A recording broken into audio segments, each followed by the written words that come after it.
Olá pessoal, tudo bem com vocês? Meu nome é Júlia e hoje vou resolver a questão 35 do vestibular de verão da Universidade Estadual de Maringá de 2024.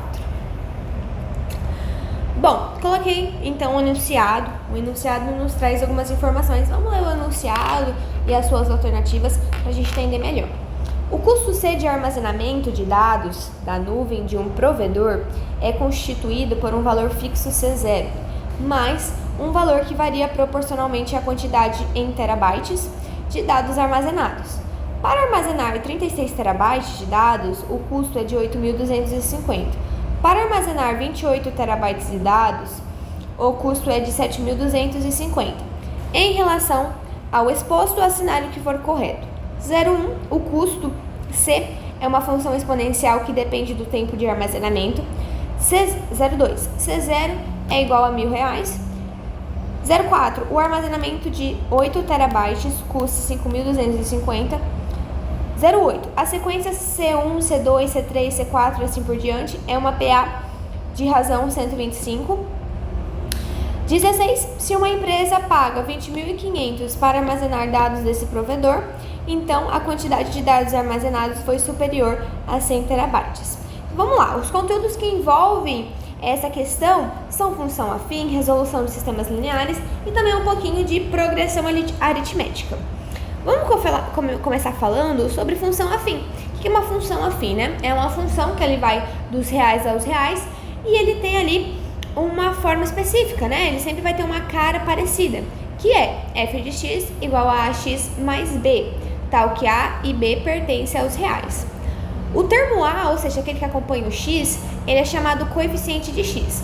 É ele que determina o crescimento, ou melhor, a taxa de variação dessa função, e além disso, ela determina a inclinação dessa reta. E o b, chamado de coeficiente linear, ou melhor, termo independente, o termo constante, ele que representa a interseção da reta com o eixo y das coordenadas. Então vamos lá, sempre teve essa questão, né? Qual que é a diferença de uma função linear para uma função afim? Qual que é a diferença entre elas? Então assim, a função linear ela é um caso particular de uma função afim. Um caso particular em que b é igual a zero, tá? Então ele continua, a função continua indo dos reais aos reais, mas ali agora a gente temos que o f de x é igual a ax, continuando que a pertence aos reais. Então, a função linear, ela é uma função afim, mas particularmente quando b é igual a zero, tá? Beleza? Então vamos lá, sistemas lineares. O que são equações lineares? Primeiro, o que é uma equação? A equação é uma igualdade que tem uma expressão algébrica e tem uma igualdade, né? Então temos uma expressão algébrica com alguma igualdade, que pode ser outra expressão ou algum termo constante, né? Um número. E aí, para ela ser classificada como linear, né? Para ela ser classificada como linear, o seu maior expoente, ou seja, o maior expoente das suas incógnitas precisam ser igual a 1. Ou seja, não tem expoentes ao quadrado, à terceira, à quarta, nada disso. É sempre o maior expoente é 1. De maneira genérica, né, uma equação linear, né, como a imagem nos traz aqui no canto esquerdo, ela pode ser escrita como A1 vezes x1 mais A2 vezes x2 mais x2 mais assim por diante, né, a mais AN vezes xn, que é igual a C. Lembrando então que os A's, né, até a N, são pertencentes aos reais, e o x1, x2, até o xn, eles são as nossas diferentes incógnitas. E o nosso C é o nosso resultado, né, que também é um número. Bom, aí nós temos vários tipos de equações lineares, e hoje então a gente vai falar agora sobre um pouquinho de sistemas, né? Sistema com duas equações e duas incógnitas especificamente. Então, em um sistema, quando a gente tem, o título já nos mostra, né? A gente tem um sistema onde nós temos duas equações, em cada uma delas nós temos duas variáveis. como aqui a imagem da direita nos mostra. Então, são duas equações lineares e que cada uma delas tem duas incógnitas, ok? E temos várias maneiras de nós resolvermos esse sistema. Temos o método da comparação, o método da adição, o método da substituição e o escalonamento. O escalonamento não é tão ali, não é tão visto, mas é super bacana também, tá bom? Hoje nós vou falar um pouquinho então, eu vou utilizar para resolver o sistema ali do exercício, da questão, eu vou utilizar o método da adição. Então, o método da adição, né, ele tem alguns passos, né? Mas em geral, ele tem o objetivo que quando nós vamos somar essas equações, de maneira que reste apenas uma incógnita, para a gente conseguir, primeiro, achar uma incógnita e, consequentemente, após isso, a gente consiga achar a outra incógnita. Então, vamos lá, dividido em 3 passos. O primeiro é multiplicar uma ou as duas equações, né, por números apropriados, de modo que os coeficientes de uma das variáveis sejam opostos aditivos, ou seja, nós vamos manipular um pouquinho essas equações, de modo que nós temos que ter um coeficiente de uma dessas variáveis sejam opostos, ou seja, um positivo e o outro negativo. A gente conseguindo chegar, a gente vai para o passo 2. A gente vai realizar a soma dessas equações. Lembrando que a soma ela é feita dos dois lados. Ambos os lados a gente vai somar essas equações. E a partir do passo 2, a gente acha uma das incógnitas. A gente consegue descobrir qual é o valor de uma das incógnitas. Conseguindo o valor de uma das incógnitas, nós caímos no passo 3, que agora nós vamos pegar uma das duas equações originais e nós vamos substituir aquela incógnita que a gente achou, para daí, consequentemente, a gente conseguir achar a segunda incógnita, tá bom? Bom, então, para a gente começar a resolução do exercício, eu coloquei quais os termos eu vou utilizar e algumas informações que o próprio exercício nos traz, né? Então, o C eu vou chamar que é o custo de armazenamento. O C0, como já diz o enunciado, ele vai ser o valor fixo. O D, o valor que varia proporcionalmente à quantidade de terabytes, e o X, a quantidade de terabytes. O exercício, ele nos traz duas informações. Nós temos que o 36 terabytes tem um custo de 8.250 e 28 terabytes tem um custo de 7.250. Isso nos cai no sistema descrito ali na direita, né? Nos cai em um sistema de duas incógnitas e duas equações. Vamos lá. O 36 terabytes e os 28 terabytes é a quantidade de terabytes, né? Então, nesse caso, esses dois valores tá fazendo o papel de X. E nós queremos encontrar o valor que varia proporcionalmente. Então, nós temos que achar o D. Além de achar o D, nós temos que achar também o nosso valor fixo, que é o nosso C0.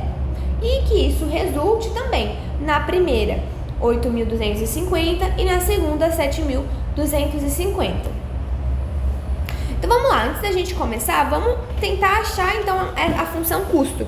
Então primeiro eu vou pegar o meu sistema e vou chamar a primeira equação de equação 1 e a segunda de equação 2.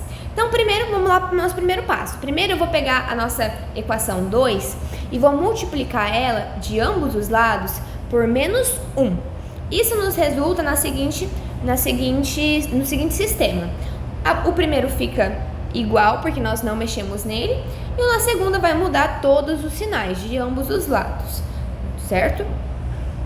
Opa, agora nós vemos que C0, ele tem opostos, estão em opostos aditivos, então isso nos cai no passo 2, onde a gente vai fazer a equação 1 mais a equação 2, e isso vai nos levar em uma equação igual a 8D, D8, né, tanto faz, igual a 1000. Logo, sem somente C, nosso D é 125. Então, achamos a nossa primeira incógnita. Agora, nós temos que pegar esse valor que nós achamos no segundo passo e substituir em uma das equações originais. No meu caso, eu vou pegar a equação de número 1. Então, eu vou fazer 125 vezes 36 mais C0, que é igual a 8.250. 125 vezes 36 dá 4.500. Mais C0, que é igual a 8.250. Se somente C, nosso C0 é igual a 8.250 menos 4.500. E isso nos resulta que o nosso C0 é igual a 3.750. Perfeito, achamos as nossas duas incógnitas. Então, portanto, a nossa função custo, ele é C de x, né, igual a 125x mais 3.750. Então, perfeito! Vamos para as nossas alternativas.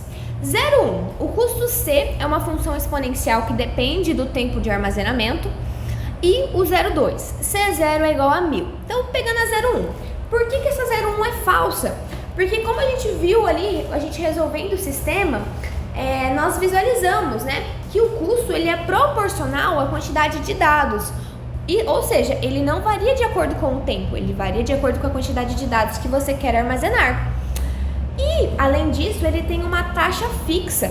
Então, a função que descreve esse armazenamento, nesse custo, é uma função afim. E já a 0,2, totalmente falsa também, como a gente viu resolvendo o sistema no slide anterior, o nosso C0 é 3.750 e não R$1.000. Agora para a alternativa 0,4. O armazenamento de 8 terabytes custa 5.250. Essa é falsa também, por quê? Vamos lá. Então agora ele quer saber o custo que eu vou ter se eu quiser armazenar 8 terabytes. Então, como já sabemos que a função custo é determinada por C de x igual a 125x mais 3.750. Então, nesse caso, nós vamos substituir x por 8. É isso que nós queremos achar. Então, desenvolvendo essa equação, nós chegamos que o C8, ou seja, o custo para armazenar 8 terabytes, na verdade é de 4.750 e não de 5.250. Então, alternativa falsa também. Bom, para a gente realizar a alternativa 08, nós precisamos saber um pouquinho sobre progressão aritmética.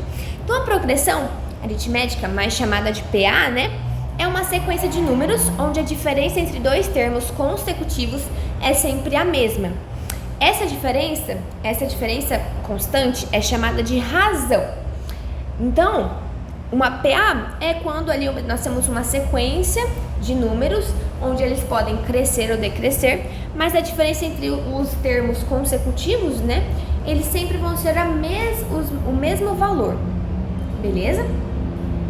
Então, aí, a partir do segundo termo da sequência, né, surgem então resultados da soma das constantes com o valor do elemento anterior e assim por diante. Como a imagem ali da esquerda nos traz, né, é uma progressão. Então, ele vai subindo de 1, 3, 5, 7 e assim por diante. Se a gente fazer 3 menos 1 ou 5 menos 3, dá sempre 2. Então, a nossa razão nesse caso é 2 e assim por diante. E já no lado direito, nós temos o que a gente chama da equação clássica, né? Pra gente, aí com ela, a gente consegue achar todos os termos dessa progressão se soubermos só o primeiro termo. A gente sabendo o primeiro termo, nós conseguimos achar todos os valores dessa progressão. É bem bacana também. Bom, então vamos lá. Alternativa 08. A sequência C1, C2, C3, C4 e assim por diante é uma PA de razão 125. Então aqui, ó, do lado esquerdo, eu coloquei, né, qual que é o valor de C1, C2, C3 e C4. Lembrando que ali é só a gente usar a função que a gente achou e trocar x por 1, depois por 2, depois por 3, depois por 4.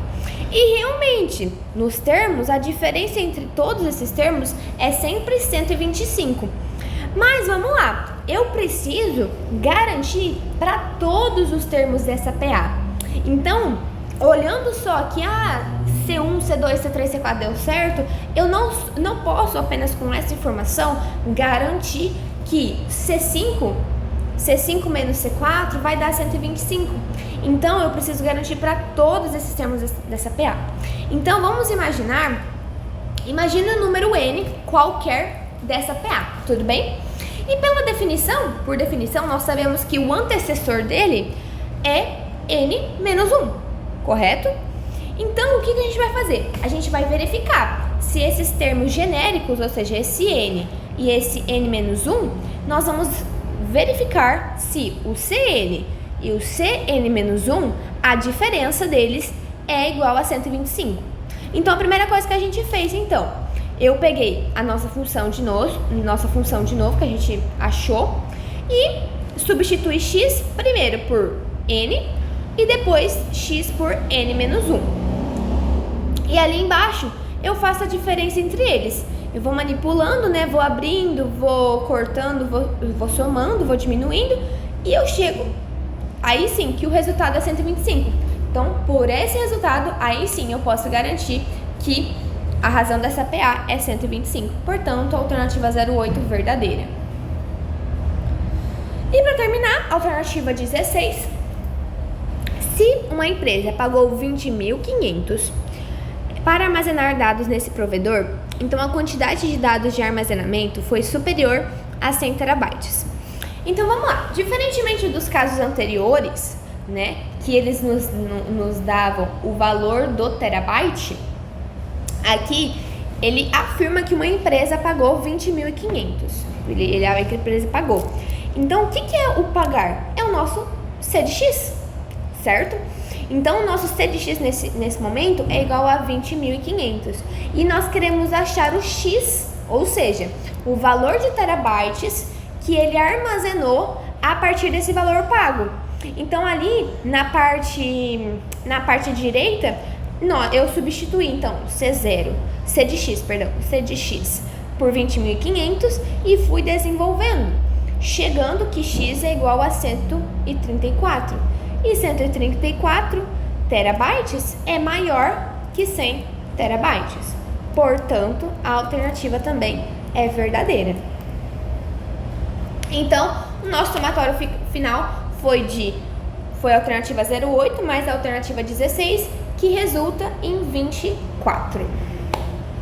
Espero que vocês tenham gostado, pessoal. Tenham uma ótima semana e aguardem para o próximo vídeo. Tchau, tchau!